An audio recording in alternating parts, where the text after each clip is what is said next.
Tambunting at Suarez sampal sa mukha ang inabot kay Kong Marcoleta, pati si Paduano pahiya din. Yan mga ka-review ang ating bibigyan ng reaksyon at komento mula po ito kay Headlines Today. Yan, nasa description po ang full video link ng balitang ito. Subscribe na po kayo kay Headlines Today at kung bago ka pa lang at di pa po nakapag-subscribe sa ating munting channel, please don't forget to subscribe. At i-click na rin po ang bell notification para updated ka po sa lahat ng na-uploads nating reaction video. Eto, basahin po muna natin yung ilan po sa mga naging komento ng ating mga kababayan patungkol po sa video ito. Eto po.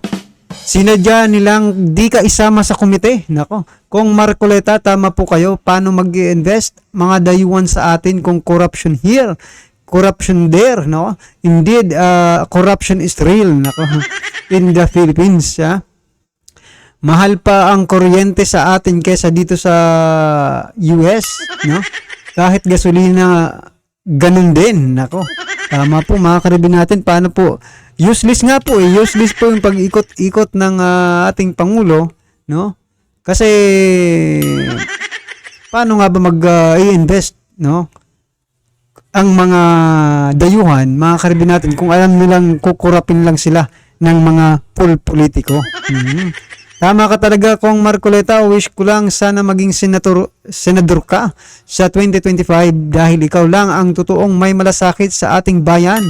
Go, go, go, Kong Marcoleta for senator. Yan mga karabin natin Tamang sinabi ni Atty. Marcoleta at may panindigan siya talaga. Ito pa, tama po Congressman kasi masisira ang iyong imahe sa sambayanan kung isa sa maisali ka, no? Sa mga yan na hindi maintindihan kung ano ang gusto nilang mangyari sa kapwa nila Pilipino. Ito mga karibin, last na po itong komento. Wag ka nang sumabay sa kanila Kong Marcoleta, sabay ka pa sa walang lumalabag sa batas. Yan Nakakahiya ang mga marunong tamaan, wag magalit, salamat. Wag daw tamaan yung mga alams na mga karibin natin So mga karibin natin, yan po ang naging komento ng ating mga kababayan patungkol po sa video ito. Eto, panoorin po natin para malaman natin kung bakit ganito yung kanilang mga i-comment. Eto na po.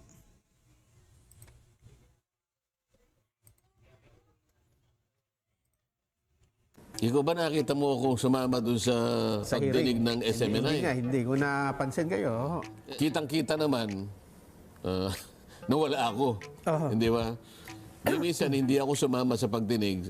Kasi sinabi ko naman sa mga kasama ko, meron akong mga prinsipong hawakan na hindi ba iba yun ng paniniwala na umiiral sa kanilang pagdinig sa SMNI. Ayun. Yung pong nangyari sa House na yung RBH 7 at ang nakalagay doon halos lahat pala kung yata nakalagay unless provided by law doon sa mga limitasyon na nakapaloob sa Constitution sa economic provisions. 3 artikulo ng saligang batas yun. Okay. Article 12, Article 14, Article 16.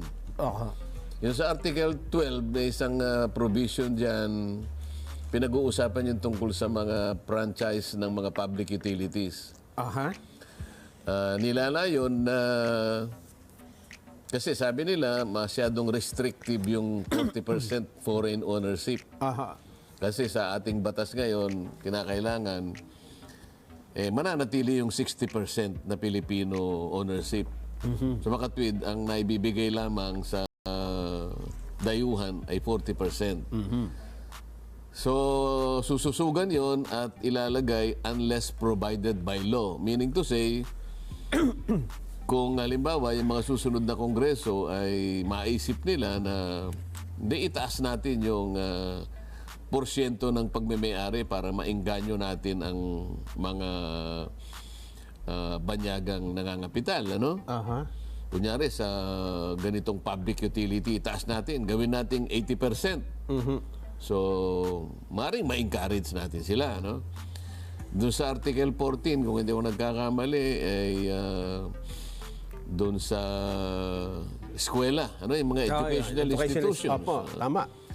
Ganun din, ang gusto nila para pumasok yung mga banyagang mga batikan sa pamamalakad ng mga paaralan para raw tumalino ang mga Pilipino sapagkat alam mo, itong mga nakaraang mga Ay, oo. international assessments, kanya ganun hindi naging maganda yung record ng ating mga kabataan. Hindi lamang tayo ay mababa, kundi tayo pa yung pinakamababa. Kaya lalagyan din ng parang kulatilya na unless provided by law. Ang ibig sabihin, pwedeng itaas na naman yung bahagdan ng pagpasok ng foreign investors. No? Pero tuho ba na yung sa basic education ay hindi isinama dun sa luluwagan? Parang hindi. Okay. Ang pinag-uusapan lang dito yung tertiary education Higher yata. education. No? Aha. Ako naman, hindi ako sumali sa usapin dyan sapagkat sinabi ko naman kay Speaker na Speaker, sabi ko, hindi ako makakasama sa pagdidepensa ng mga amendments kasi ako ay hindi kasali dyan. Okay. Parang sa pananaw ko ngayon ay hindi ako sang-ayon na ang pagbabago ay manggaling dyan sapagkat hindi ako masyadong sigurado na kapag inamyendahan natin ang saligang batas, yung mga restrictive provisions na di umano'y nakahambalang para mapanagutan natin ang yung pagbuhos ng maraming pamumuhunan dito sa ating bansa. Ang katwiran ko kasi, ang gusto ko nang baguhin natin, may mga policy reforms na dapat unahin natin. Sapagkat kapag ang mga ito ay hindi natin naayos, halimbawa, bibigyan kita ng halimbawa, Nelson, ito alam mo na rin at alam din ng mga kababayan natin. Tayo po ang isa sa pinakamataas ng taripa ng kuryente dito sa ating bansa. Ngayon, kung ikaw ay isang mamumuhunan, alam mo naman na sa production cost mo, napakalaki nung bahagi ng elektrisidad. Bakit hindi ka na lang pumunta sa mas mura. sa mas mura? Yung mga kapit bansa natin ay mura kung ikukumpara sa ating energy. So yan mga karibyo natin, talagang napakatalino po ni Kong Marcoleta, no, mga karibyo. Hindi talaga naisip ng ibang congressman kung, di ba? Kung saan ba talaga ang problema, nasa saligang batas ba or nasa atin talaga, di ba? Yung pagmahal yung napakamahal na kuryente, di ba? Isa lang po 'yan sa pwede nilang solusyonan para dumami dito yung mga investor, di ba? Pababain nila yung presyo ng kuryente para marami po ang mag-invest dito sa Pilipinas, maging ang tubig po, no? Yung mga first needs ng di ba? Mga tao, di ba? Ang hirap sa kanila, mga karibin natin. Gusto lang talagang nilang isingit po yung term extension nila. Siguro ko nakita rin po yan ni Kong Marcoleta, di ba? Prices ngayon, Pagkatapos, ikaw ngayon ang itinanghal na traffic capital of the world. Teka, mag-iisip yung mamumuhunan.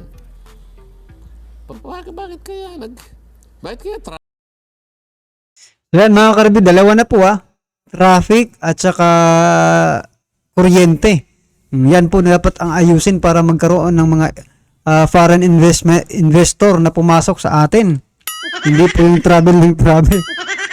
Traffic capital ng Pilipinas. Pagkatapos traffic capital ka na nga, ikaw pa yung pinakamabagal ang internet.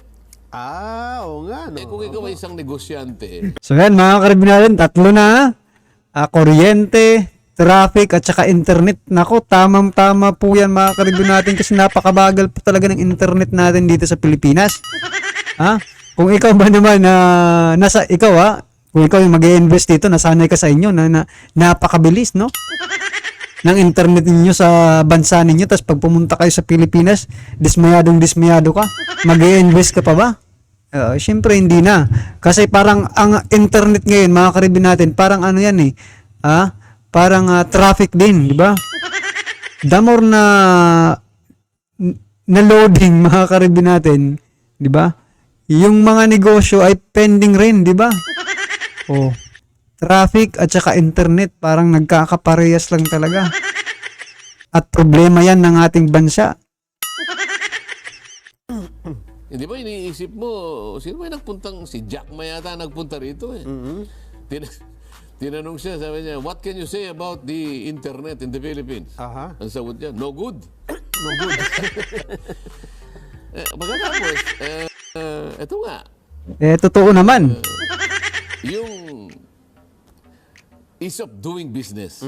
Yung magano ka pa lang magre-registro ka pa lang ng kumpanya mo o kaya naman meron kang gagawin na kontrata. Napakaraming mga permiso ang kakailanganin mo magmula sa barangay tanod hanggang dun sa kaduluduluhan.